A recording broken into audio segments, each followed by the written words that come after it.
Oye País, buenas noches, Oye País, yo soy Rudy González, gracias por su compañía en esta hora como cada noche, aquí por Color Visión, qué bueno que me acompañan, aquí para conversar sobre los temas nacionales e internacionales de primera línea. Hoy vi un reportaje en el periódico El País de España sobre la obra de teatro que se está presentando en Nueva York, sobre Yulisa Reynoso. Una obra espectacular, que si nos ponemos a ver, forma parte, por así decirlo, de la familia dominicana. Usted me dirá por qué. Una obra que retrata de cómo esta muchacha, Yulisa Reynoso, nacida en Salcedo en 1951, llegó a Estados Unidos unos años después, chiquita, a reunirse con su mamá que había emigrado a la ciudad de Nueva York. Y relata la historia que cuando Yulisa Reynoso llegó a Nueva York, el inspector de migración le decía que ella tenía el perfil de constituirse en una carga pública para los Estados Unidos, porque no tenía arraigo, de familia pobre, de gente trabajadora, pero se insertó en la sociedad norteamericana. Graduada con honores en 3 universidades, después de haber llevado una vida ejemplar, pasó a formar parte del gobierno de los Estados Unidos. Pasó a ser parte, la asistente personal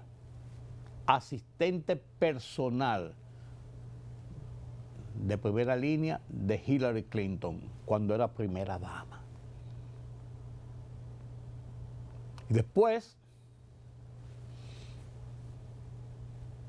cuando ella se lanzó a la candidatura Hillary Clinton y perdió a la candidatura presidencial frente a Obama, ella siguió con Hillary Clinton. Cuando Hillary Clinton pasó a ser, ella se tiró un poco, pero estaba ahí siempre con unos contactos con ella. Cuando Hillary Clinton pasó a ser secretaria de Estado, o sea, la canciller, tercera figura en los Estados Unidos, en el Estado de los Estados Unidos, Hillary Clinton llamó a Yulisa Reynoso de nuevo: ven aquí conmigo, aquí te quiero conmigo. Y en el gobierno del presidente Joe Biden, Yulisa Reynoso fue nombrada embajadora de los Estados Unidos en España, después de haber servido en muchísimas posiciones como enlace para la región del Caribe y Latinoamérica, para el Departamento de Estado, para el gobierno de los Estados Unidos. Esa Yulisa Reynoso, orgullo dominicano, india oscura, cabello crespo, una mujer de mucha visión, una mujer menuda, pequeña, pero con una calidad profesional, una mujer de Estado. Broadway ha protagonizado una obra teatral de 1 hora y media en los teatros de Broadway que se llama Carga Pública, en alusión a lo que le había dicho aquel agente de migración cuando ella llegó a Estados Unidos, que iba a ser una carga pública. ¿Y quién llegó a ser, o ha llegado a ser? Yulisa Reynoso, actualmente en uno de los bufetes más prestigiosos de Nueva York, de bufetes de abogados, porque ella es abogado, de primera línea, conocedora como quien más de las relaciones internacionales, de las relaciones de Estados Unidos con la región. Entonces se ha hecho esta obra, Carga Pública, y el periódico El País, que están viendo ustedes, le dedica esta reseña en su edición de este miércoles, a gran espacio en el periódico El País, en la portada de su periódico digital, de su website, que es uno de los más prestigiosos, principal periódico de habla español en el mundo, y uno de los grandes periódicos del mundo, considerado dentro de los 10 principales periódicos del mundo, por su profundidad, por su firmeza, por la calidad de sus análisis, de sus reporteros, de sus editores. Entonces está destacado allí ese reportaje de nuestra Yulisa Reynoso, quien siempre ha levantado en alto la bandera dominicana y norteamericana, porque se nacionalizó norteamericana después de obtener residencia y todo esto, y ha servido al gobierno de los Estados Unidos por mucho tiempo, pero levanta con orgullo esa bandera dominicana en Estados Unidos. Y entonces se le ha dedicado esta obra, se llama Carga Pública, que va a estar exponiéndose hasta el mes de abril en los teatros de Broadway como una gran representación del progreso, del tesón, de la profesionalización, de la lucha de todo hombre y mujer por sobrevivir, por insertarse fuera de su lar nativo. Y eso, cuando yo leí en la mañana temprano, en la madrugada, esta historia de Yulisa Reynoso, narrada, yo conocía muchas partes ya de la historia de Yulisa Reynoso, pero narrada en el entorno de lo que es la obra, y hay unas fotografías incluso de la obra y de esta persona que a ella la encarna, se llama, ¿cómo se llama? Carga Pública, aquí lo tengo, Carga Pública, de Carga Pública a figura clave del deshielo con Cuba en la era de Obama, la historia de Yulisa Reynoso llega al teatro. Carga Pública, la primera obra sobre la vida de la abogada dominicana y ex embajadora de Estados Unidos en España, podrá verse en Public Theatre en Nueva York hasta el 12 de abril. Y ahí hay fotos de todo esto. Aquí la puesta en escena, déjame ver cómo se llama la joven. La historia la escribe Ana Vidal Egea, del periódico El País. A ella le encarna, hace el papel, una persona muy parecida a ella, Sabrina Guevara, protagonista de la obra ganadora del Pulitzer Walter by Spoonful. Y Barbara Walsh, conocida por varias producciones en Broadway, son las dos protagonistas de la obra. La principal, que es esta figura, Sabrina Guevara, es la que hace el papel de Yulisa Reynoso en la obra. Vuelvo y digo, debemos sentirnos orgullosos de ver nuestros dominicanos triunfar. Dominicanos de bien, la generalidad, la gran mayoría, 98, 99% de los dominicanos de la diáspora, hombres y mujeres de trabajo, que luchan a brazo partido día a día, que son responsables incluso del sostenimiento de sus familias en República Dominicana con ese envío de las remesas mensuales. El año pasado, 12.000 millones de dólares enviaron los dominicanos de la diáspora en remesa, el 86% provenientes de Estados Unidos, y la gran cantidad, el 90% de ese 86%, procedente de la ciudad de Nueva York, donde viven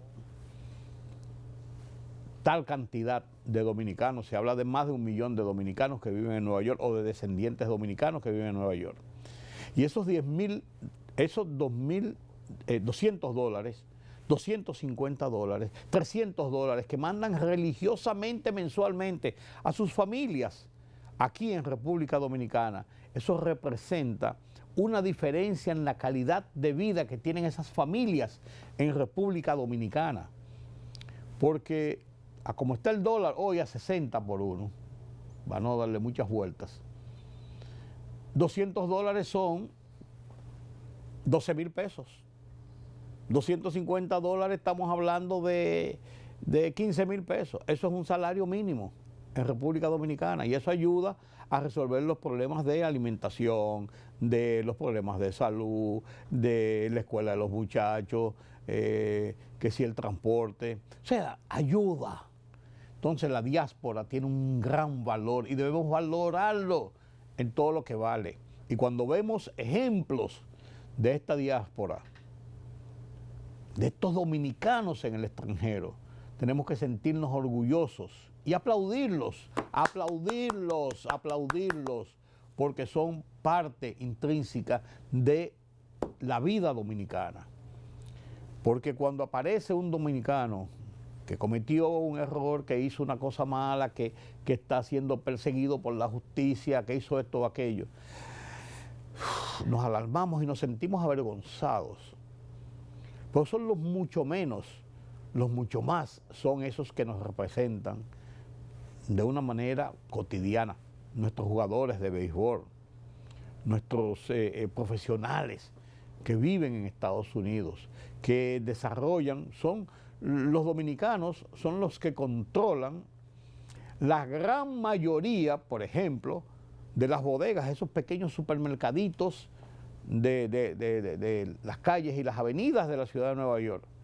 Miles de supermercaditos de eso, de lo que se llaman bodegas allá, son propiedad y regenteados por dominicanos que abren a las 5 de la mañana y están ahí hasta las 12 de la noche, algunos hasta 24 horas. Y hacen turnos para trabajar, para esforzarse, para tener una vida digna y para ayudar a su familia en República Dominicana. Entonces, cuando vemos ejemplos como este de Josefina Reynoso, debemos sentirnos orgullosos y vuelvo y digo, aplaudir en lo que vale ese nombre, en lo que vale esa persona, en lo que vale ese ejemplo. Yulisa Reynoso, nacida en Salcedo, una figura en el aparato de poder de los Estados Unidos. Enhorabuena. Miren, hay que esperar el presidente de la República de regreso de Francia, después de un viaje rápido, a participar en la reunión especial de la OCA, ¿cómo se llama? Aquí lo tengo. De la reunión especial en que participó en Francia junto con el presidente Emmanuel Macron. La Organización de Cooperación y Desarrollo Económico.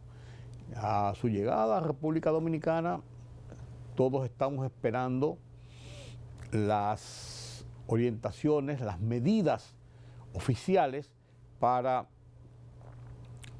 ya enunciadas en cierto modo por el presidente Luis Abinader en el discurso del domingo pasado a la nación, para ver la implementación de una serie de medidas para enfrentar los efectos de los aumentos drásticos en los precios del petróleo.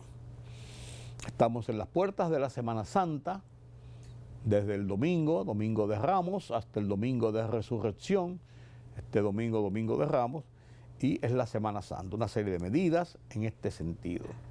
Y es importante hablar sobre el desafío del Congreso Nacional en torno a la decisión del Tribunal Constitucional sobre las candidaturas independientes. Yo quiero insistir en esto.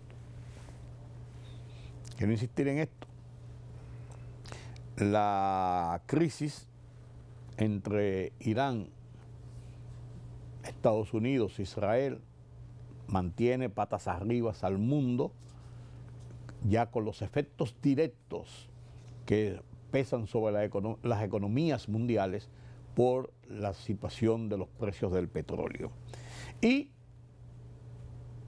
las rebatiñas políticas dan su efecto ya en lo que son las derechas y las izquierdas. En el caso de Chile y la candidatura de Michelle Bachelet para la Secretaría General de Naciones Unidas. Estos y otros temas después de la pausa.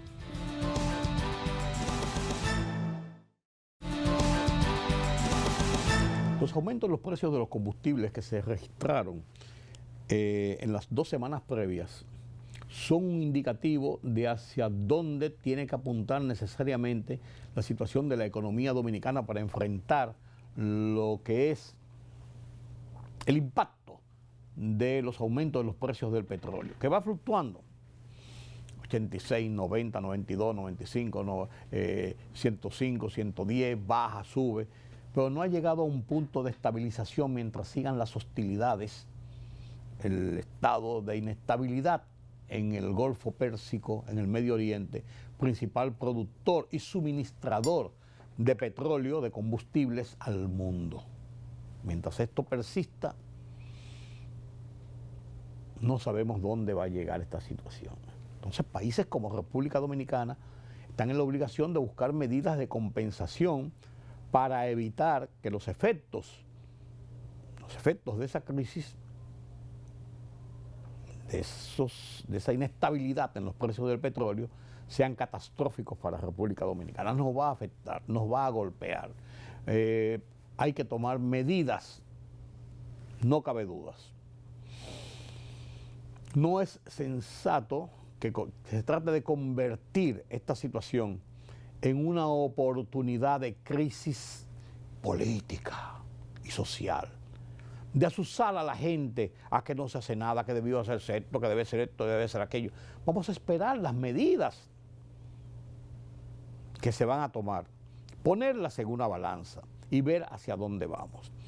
República Dominicana tiene en su aval haber podido superar la crisis de la pandemia, por ejemplo, donde el mundo cerró y donde nosotros fuimos seriamente afectados. Sin embargo, fuimos de los primeros que salimos a flote en nuestra parte de recomposición de la economía por medidas radicales, desafíos a la situación, medidas hasta osadas en muchos momentos, que fueron blanco de críticas y de aprehensión, pero salimos de la crisis, nos reconocen esas medidas y salimos de la crisis. ¿Por qué no ahora?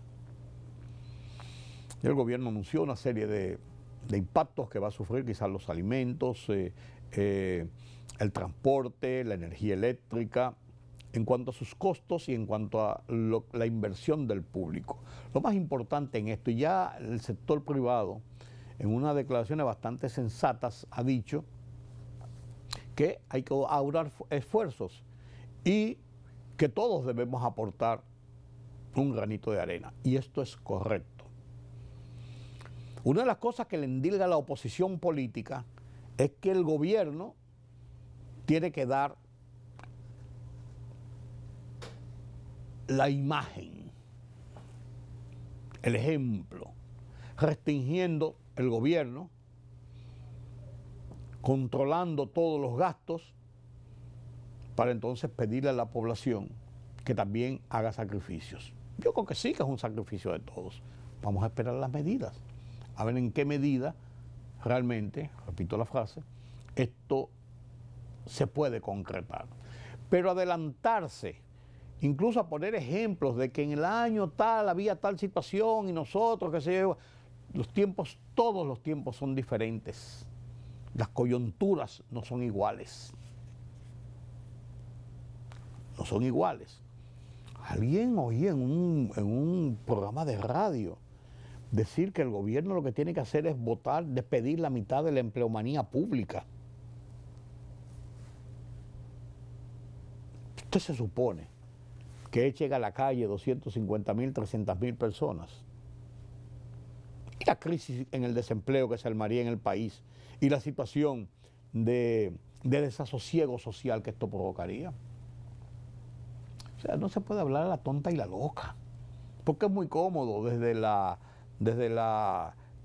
el confort de una oficina o de un micrófono en la boca o de un programa de televisión opinando, usted decir que debemos bajar las estrellas del cielo o que debemos hacer tal o cual cosa. Vamos a hacerlo, vamos a ver los resultados, vamos a ver las consecuencias. Entonces no se puede ser, como diría yo, inconsecuente, para no usar la palabra que debería usar y que encaja aquí. Porque es un momento en que debemos asumir responsabilidades y responsabilidades serias. Es un tema de país. La política vernácula, cotidiana, vamos a ponerla ahí al lado. No la reprimamos, ahí al lado. Y vamos a actuar en consecuencia del todo. Si no hay país, no hay política. Si no hay estabilidad, no hay democracia. Si hay crisis social, se pierden las libertades. De eso se trata, señores, de eso se trata. Seamos juiciosos, no seamos alegres, porque es muy cómodo criticar y decir, ¿y por qué tú no haces esto y no haces aquello? Ayúdame a hacerlo. No. Es un momento de reflexión, un momento de todos, y de que todos vamos a tener que apretarnos los cinturones, debemos hacerlo, si queremos salir a flote. Si queremos salir a flote. Las perspectivas de este año en el planteamiento de la economía, las proyecciones, no son del todo, hasta cuando estalló esta crisis, eran halagüeñas, con sus virtudes y defectos. El turismo creció de una manera importante en el primer trimestre de este año, ha crecido. Las remesas bajaron un poco en los 2 primeros meses del año, pero no entraron en rojo en relación al mismo periodo del año pasado, sino que tuvieron un incremento no tan grande como tuvimos en el año pasado, pues estamos apenas comenzando el año. El gobierno está en los proyectos de ejecución de construcciones, de desarrollo, de inversión pública, dentro de las posibilidades económicas que tiene, pues no se ha paralizado el gobierno, no se ha paralizado el Estado, no se ha paralizado el país. Entonces, en este sentido, es el momento de que todos aunemos esfuerzos hacia allá, hacia tratar de resolver el problema. Ahorro en energía, ahorro en combustible. Tenemos que comenzar a hacer políticas reales por nuestro propio bien, por nuestro propio bienestar y por el bienestar colectivo, a final de cuentas. La crítica, vuelvo y digo, es muy cómoda y muy fácil. La realidad es otra. Yo creo que debemos esperar, vuelvo y digo, las medidas que va a implementar el gobierno, opinar sobre las mismas, puede ser así, me parece muy bien, pero podemos mejorar por aquí, ¿por qué no por aquí? Y vamos a aportar todos, no solamente de palabrería y decir, qué bueno, levantisco para salir en los periódicos y en los noticiarios y estoy aquí. No, para el bien del país, porque hoy por ti, mañana por mí. Esto es una rueda.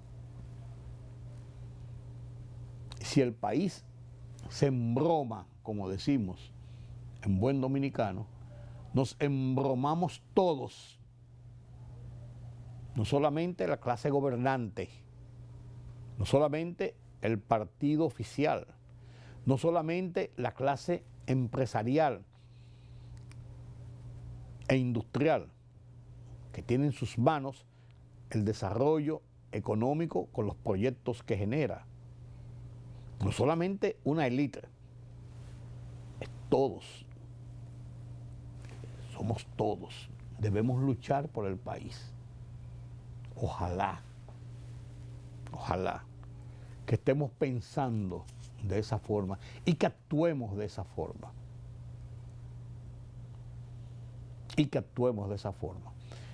El tema no es dominicano.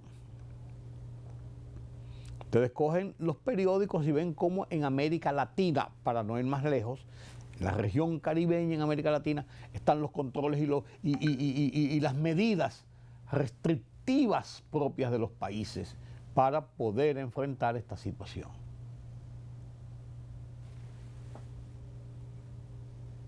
Estados Unidos, Europa. Ahí había una fotografía, ahí está un video. En China, las grandes colas en China para buscar combustible, porque hay medidas de restricción. Es un momento de apretarnos los cinturones, todos, y aunar esfuerzos. No quiere decir esto que la crítica no sea buena, pero no debe basarse el discurso de la crítica por crítica para tratar de torpedear y aprovechar coyunturas y endilgar culpas a otros, que no es una culpa de otros, sino que es una situación general. Y alguien tiene que administrar esa crisis. Y es lo que está haciendo la autoridad, buscando los mecanismos para administrar esa crisis. ¿Usted tiene diferencias? ¿Usted cree que hay otras cosas que se pueden hacer o que se pueden hacer de otra forma? Expóngala. Pero no, porque yo, hay que en tal época, hay que por qué fulano de tal no hizo esto, no hizo aquello. ¿Cómo hay que hacerlo? Vamos a cruzar brazos. Eso manda la situación. Eso manda la situación. La demagogia no lleva a ningún sitio. Después se ven desnudos y no saben por qué. Así es la situación. Así es la situación. El Congreso Nacional ha desafiado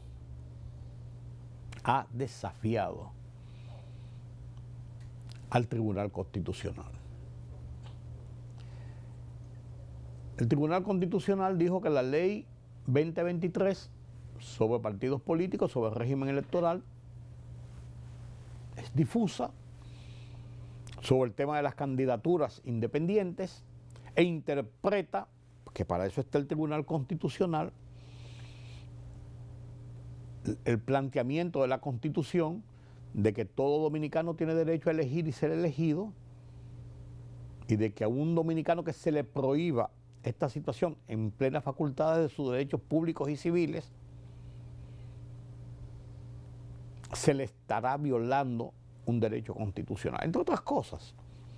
Y le pidió en una sentencia que emitió el año pasado al Congreso Nacional, incluso le dio unas sugerencias que quizás fue la extralimitación del Tribunal Constitucional, de cómo enmendar la ley electoral para que quede claramente establecido el tema de las candidaturas independientes,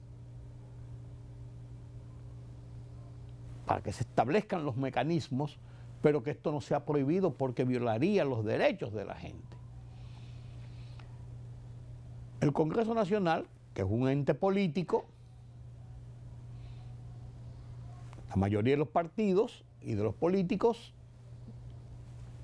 acomodados en los partidos no están de acuerdo con esto porque ellos quieren tener la supremacía y la exclusividad de cómo establecer los mecanismos de selección y de posicionamiento de las candidaturas en todos los niveles para los procesos electorales.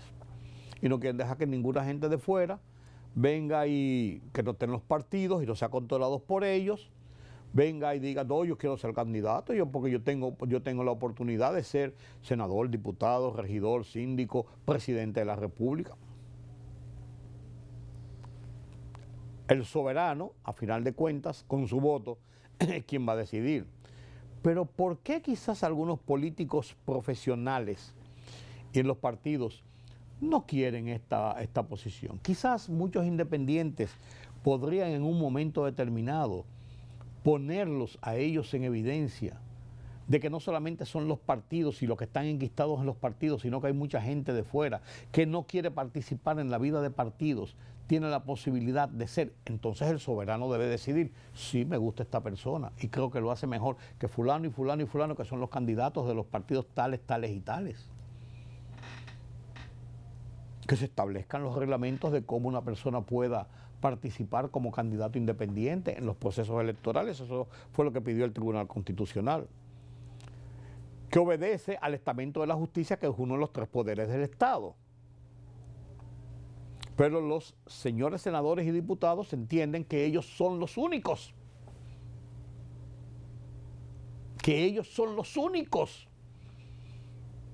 que pueden decidir en el país cómo hacer las cosas.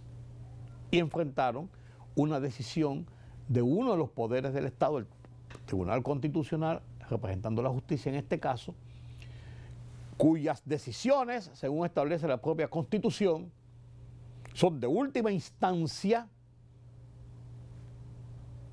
y son definitivas. El Congreso, en vez de acomodar realmente lo que le plantea el Tribunal Constitucional en el uso de sus facultades constitucionales, interpretación de la Constitución, lo que hace es que le dice, no, hombre, no importa lo que haya dicho. Es más, lo que vamos a hacer es que vamos a quitar esos tres artículos y no existe eso. Y lo que establece la Constitución, en lo que se apoya y se ampara la decisión del Tribunal Constitucional. Todavía es más grave lo que han hecho los señores senadores y diputados. No solamente que han desafiado al Tribunal Constitucional, sino que han dicho, pues nosotros tenemos una forma, eliminamos eso y no importa, y no hay. ¿Y qué? No importa lo que diga la Constitución.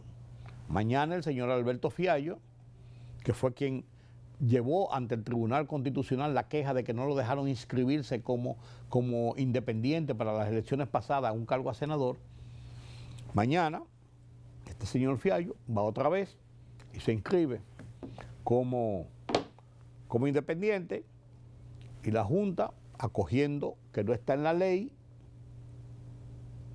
y el Tribunal Superior Electoral, acogiendo que no está en la ley, porque fue borrado por los señores diputados,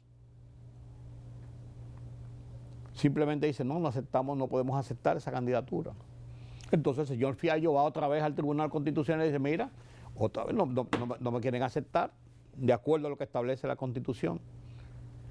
¿Qué otra salida tiene el Tribunal Constitucional? Ratificar lo que hizo. Y entonces, pregunto, ¿y entonces? Yo establezco como un poder del Estado, como Tribunal Constitucional, que eso viola la Constitución, esa prohibición. Yo como Congreso digo que me da la gana de que es así, y así se quedó. ¿Dónde está el ejercicio institucional del país? ¿Cómo poder lidiar con esta situación? No hay un punto intermedio. La Junta dice yo no puedo hacerlo porque no lo dice la ley. El Tribunal Constitucional dice es ilegal, pero no se actúa en consecuencia. Y los señores diputados y senadores dicen no nos da la gana porque nosotros somos los políticos y los partidos y nosotros entendemos que no debe haber candidaturas independientes. Nos ponen en entredicho. Y entonces, estamos cayendo en un vacío institucional. Estamos provocando nosotros mismos como ciudadanos una situación crítica,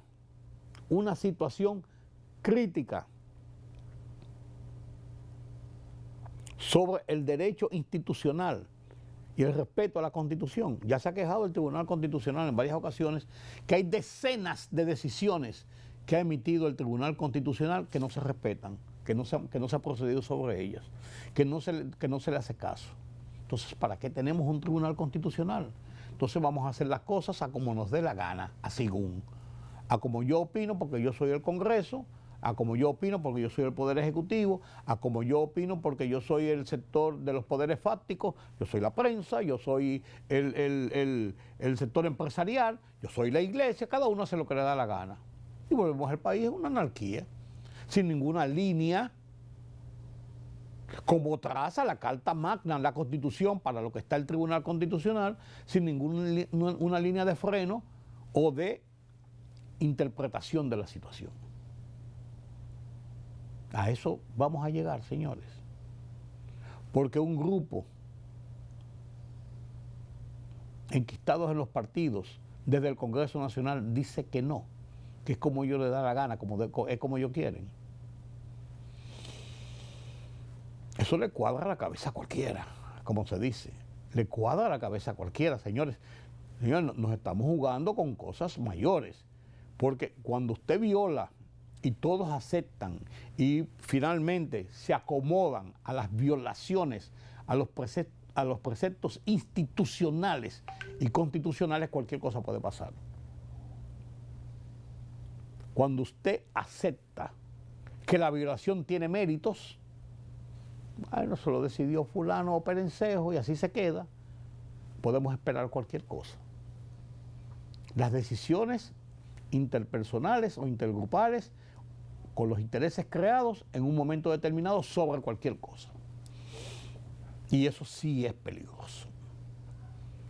Eso sí es peligroso. Por lo menos el estamento institucional se ve mellado y se ve resquebrajado. Así no vamos a ningún sitio. Así no vamos a ningún sitio, señores. Es una pena, pero esa es la realidad. Esa es la realidad. Esta semana mi columna la dedico al tema de la situación de la economía, las medidas a tomar y mis opiniones en ese sentido. La comparto con ustedes a continuación.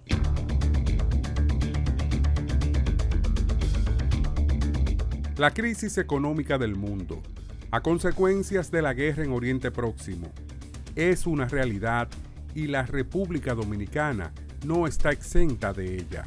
Por el contrario, como una economía sujeta a los vaivenes económicos internacionales, en este caso específico por los precios del petróleo, sufrimos los embates de la controversia. El presidente Luis Abinader ha enunciado en un discurso a la nación el domingo pasado una serie de medidas a aplicarse en el país para torear la crisis con el menor daño posible. Pero debemos estar conscientes de que no saldremos ilesos, que tendremos que hacer sacrificios, reformular y o posponer proyectos, planes, decisiones. El que tengamos una economía en desarrollo progresivo, con estabilidad pese a sus alzas y bajas, a sus sofocones, nos ayuda a enfrentar el mal tiempo sin sucumbir.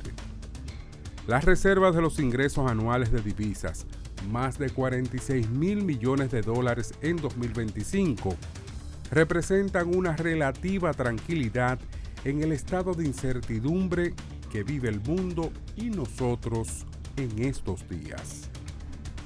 Se oyen voces, sin embargo, de agudas críticas al gobierno por haber hecho o dejado de hacer esto o aquello, pero sin aportar ideas ni soluciones. Solo criticar por criticar, algo propio de hipócritas. Palos y bogas, palos sino bogas. Esta situación que atravesamos, que apenas se ha iniciado pero que no sabemos cómo ni cuándo concluirá, requiere del concurso de todos, porque todos sufriremos de una forma u otra de las consecuencias de la crisis.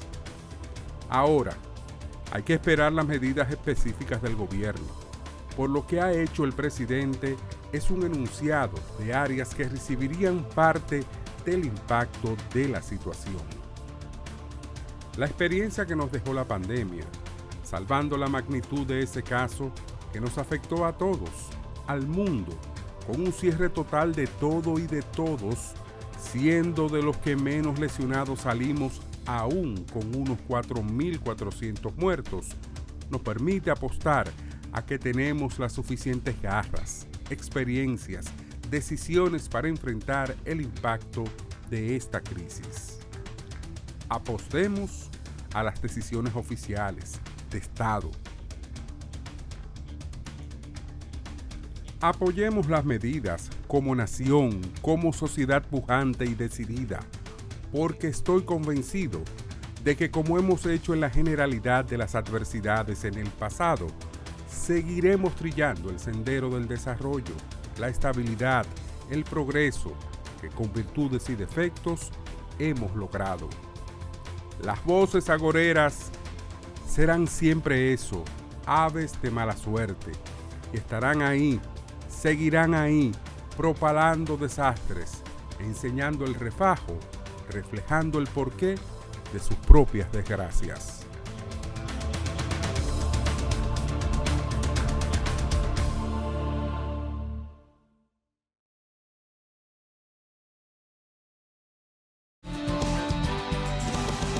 Durante su visita a Francia, el presidente de la República, Luis Abinader, ha hablado del monorriel. Monorriel es un proyecto del gobierno, un proyecto oficial relacionado con el transporte público en República Dominicana. Un monorriel que está siendo financiado con apoyo de financiamiento de los franceses. Este monorriel recorrerá 12 kilómetros y unirá las poblaciones del municipio de la provincia de Santo Domingo y la capital con una inversión de unos $1.000 millones. Operará a una velocidad de entre 60 y 80 kilómetros por hora, con 3 trenes de 6 vagones y una capacidad entre 525 y 750 pasajeros por vagón. Dispondrá de una frecuencia de 90 segundos y una capacidad total de hasta 30.000 pasajeros por hora en un sentido, igual en otro sentido. El trazado completo contempla 13 estaciones desde el Centro Olímpico Juan Pablo Duarte hasta el Puente Juan Carlos, ahí en la Autopista de las Américas, reduciendo el tiempo de viaje en de una hora a solo 18 minutos, con el confort que esto tiene. Tiene una serie de paradas, va a toda la parte y va a unir toda esa otra parte donde hay una masa de ciudadanos para unirlo con toda la parte del centro del Distrito Nacional. Está establecido en el Centro Olímpico Juan Pablo Duarte, desde donde se disgregan también las estaciones y van hasta la feria por un lado, van hasta el puente Francisco del Rosario Sánchez por otro lado, va hasta, por ejemplo, hasta la avenida John Kennedy con Lincoln, con Churchill, y después de ahí sigue y va hasta el kilómetro 9 y de ahí empalma y va a todo hasta los Alcarrizos y toda esa gran masa de Santo Domingo oeste. Entonces va a ser una unificación de toda la ciudad del Gran Santo Domingo en una red, en un circuito que va a abarcar gran parte de todos los principales puntos de gran convergencia de ciudadanos para poder trasladarse de un sitio a otro de una manera barata, segura, cómoda, rápida, eficiente. Lo que tendrá como resultado, definitivamente,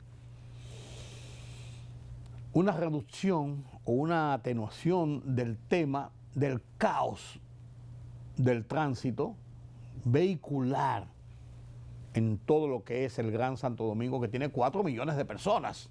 Casi la mitad de la población del país está concentrado en el Gran Santo Domingo. 40%. Este monorriel está presupuestado para iniciar. Ya se ha hablado de que la semana próxima comienzan trabajos en ese sentido y que esta semana se están dando ya los toques finales con la recepción de las empresas, con la licitación que se está haciendo para cumplir los trámites legales de la misma. Estaría operando, según el cronograma, en el 2028. 2028-2029, dentro de 3-4 años. Lo que nos indica la visión de Estado, que es a lo que tenemos que apostar, señores. No es que se quiera hacer ahora para tener glorias de que esta gestión está haciendo esto y va a dejar esto y va a dejar tales y cuales cosas. No, se está pensando en el futuro. Más allá de esta gestión que termina el 16 de agosto del 2028. Pero si no comenzamos ahora, no podemos cosechar los frutos que necesita la sociedad, lo que se hizo con Punta Catalina.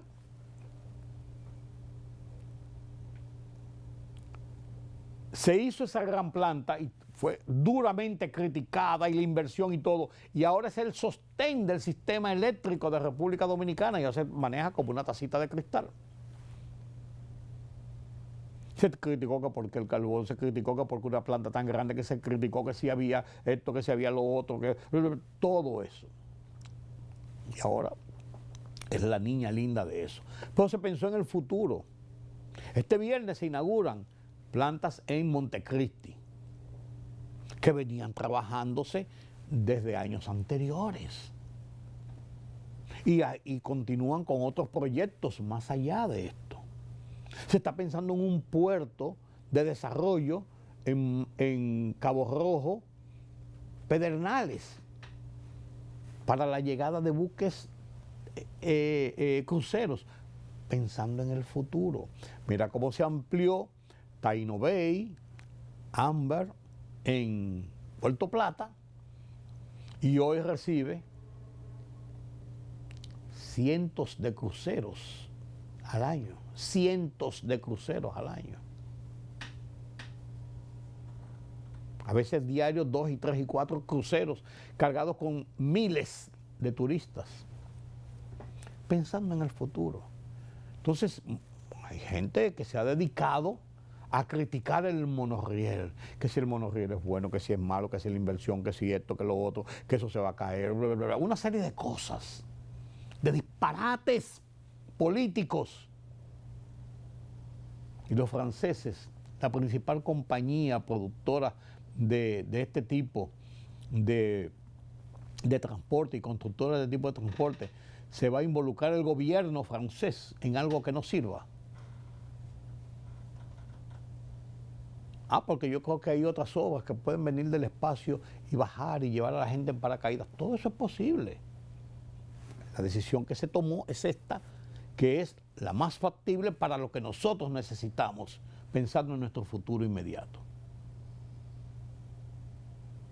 Enhorabuena que este tema del monorriel ha quedado sellado en esta visita presidencial a Europa, a Francia específicamente, y las reuniones del presidente Luis Abinader con el presidente Emmanuel Macron, quien ha dicho en una declaración pública que República Dominicana es uno de sus aliados favoritos de Francia. Estamos hablando de una de las potencias del mundo. No en balde. No en balde. Enhorabuena este tema del monorriel. Qué bueno que estamos en este paso y qué bueno que tomamos esta decisión en el momento en que teníamos que tomarla. La guerra de Irán nos está provocando serios problemas a los dominicanos y al mundo, porque es una situación que no se sabe cuándo comenzó, pero no se sabe cuándo va a terminar. Y no se sabe cuándo va a terminar porque todos los días, en las guerras siempre hay una estructura de propaganda que parte de la guerra misma. Pero esta estructura de propaganda, en el momento de una situación de conflagración tan seria para el mundo, está llevando el ánimo, las expectativas, las ansiedades de las sociedades a los grandes extremos. ¿Qué va a pasar? ¿Cómo va a pasar? ¿Cuándo va a pasar? ¿Cuándo va a terminar esto? No se sabe. ¿A dónde van a llegar los precios del petróleo? ¿Qué va a pasar finalmente con esta reconfiguración de las economías que se podría dar? Los Estados Unidos dicen que Irán sigue atacando, Israel sigue atacando, los iraníes siguen atacando, el estrecho de Hormuz, que si estamos negociando, no, que tú no estás negociando nada, que es mentira, que pues todo esto. Es una guerra de propaganda que tiene al mundo en ascuas, patas arriba, nerviosos, preocupados. República Dominicana lo estamos viviendo porque estamos sintiendo los efectos directos de esta situación de la economía. Mientras tanto se está desangrando el mundo y uno dice, bueno, eso por allá, eso por el Medio Oriente. No, todos somos corresponsables y todos somos receptores de los problemas que acarrea un conflicto de esta naturaleza. Todos somos perdidosos en situaciones de esta naturaleza. Por más lejos que parezca Irán, por más lejos que parezca el Líbano, que parezca Israel, que parezcan los países árabes, sus efectos nos llegan, como nos llegó la pandemia que afectó a todo el mundo. Esta crisis mundial está afectando al mundo. Y esta guerra, una guerra psicológica, una guerra de propaganda, sí, hay que tomar las cosas con pinzas, porque tenemos un presidente atípico en los Estados Unidos, tenemos un Israel envalentonado en su guerra de subsistencia, tenemos un Irán agresivo, también tratando de subsistir en sus posiciones radicales y levantiscas, terroristas en muchos casos. Tenemos una situación seria, de la que nosotros no podemos o no tenemos en nuestras manos las soluciones, pero sí tenemos que tener en nuestras manos las capacidades para enfrentar los efectos de esta guerra. Y es lo que está haciendo el mundo. Esto sabemos cuándo comenzó y cómo comenzó, no sabemos cuándo va a terminar ni cómo va a terminar. Ni en el interín los efectos que nos va a provocar. Esa es la realidad. Esa es la realidad. El presidente José Antonio Kast de Chile, que acaba de asumir el poder hace 2 semanas, 3 semanas, llamó a Michelle Bachelet. Te quiero ver. Pasa por aquí, por el Palacio de la Moneda. Mira, Michelle, la candidatura que Chile promovió con el presidente anterior, el presidente Boric, Gabriel Boric, de izquierda, que promovió para que tú fueras secretaria general de Naciones Unidas en las votaciones de ahora del mes de mayo, no se va a poder. Chile no va a apoyar esa candidatura. Chile retira su apoyo a esa candidatura. El país de donde ella es, el país donde fue 2 veces presidenta, el país que la apoyó en las posiciones que ha ocupado en Naciones Unidas, primero como en una mujer, después en los derechos humanos. Ella ha estado 2 veces en la presidencia y cada vez que ha salido a la presidencia le llama a Naciones Unidas para una posición importante. Es una mujer de Estado, que es centroizquierdista. Bien. Pero aquí hay algo más. No, lo que pasa es que nosotros no vemos viabilidad en esa candidatura y nosotros no vamos a apoyarte. Si tú decides seguir adelante, aún sin el apoyo de nosotros, lo único que te garantizamos es que nosotros no vamos a votar, nos vamos a abstener de votar por cualquier otro que enfrente tu candidatura. O sea, no vamos a hacer causa común con otra gente, pero no vamos a apoyar la tuya. Eso es muy cuesta arriba. A nosotros nos recuerda esto.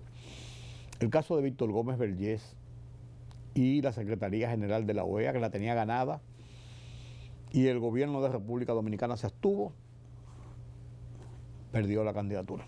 A grandes rasgos. Hay muchas otras cosas por debajo. En esta también hay otras cosas por debajo. Es el hecho de que el presidente José Antonio Kast es un hombre de extrema derecha, declarado. Pero más que de extrema derecha, un hombre que reivindica, que alaba, que apoya, en cierto modo, lo que fue el régimen de Pinochet. El régimen dictatorial del general Augusto Pinochet, que derrocó al presidente socialista Salvador Allende. Es un cruento golpe de Estado en que Salvador Allende perdió la presidencia, perdió la vida. En ese contexto, entonces, este hombre Kast es un abanderado, reivindica la figura de Pinochet. La señora Michelet fue víctima de la dictadura de Pinochet en su familia. Su padre sufrió los rigores de la dictadura y ella, con una posición de centro izquierda, ha renegado siempre de este sistema dictatorial. Kast está demostrando en su primer golpe de demostración de sus posiciones de extrema derecha, le niega el apoyo para la Secretaría General de la OEA, de las Naciones Unidas. Ahí están los efectos de la guerra derecha-izquierda que se está registrando en América Latina y de la que yo les he conversado en varias ocasiones. Es una realidad. Es una realidad.